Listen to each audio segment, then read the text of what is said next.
Hello, I'm with Testmark Industries. Today I'm demonstrating how to assemble our flexural device for testing 4-inch concrete beams. It comes with a channel, a braking head, 2 sets of rollers, 2 spacers, and the assorted bolts. One set of the rollers will have 2 pins and a rod. They flex in one direction. The other set of rollers have 1 pin and it's a ball, and they flex in all directions. When assembling for testing 4-inch beams, you use the inner holes. You put the spacer down first.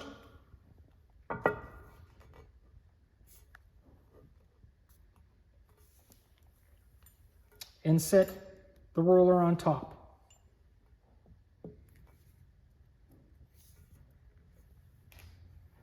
Then you tighten them down with the 3 1/4 inch bolts.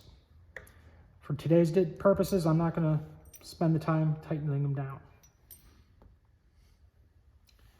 For the top braking head, you always want to have on the top and bottom a rod and a ball, and on opposite sides a rod and a ball.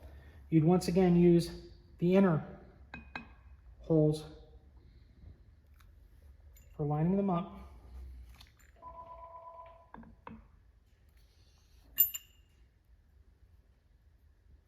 You can see how close together they are. That's why the bases are at an angle. And you'd use the 3 1/2 inch bolts to tighten them down.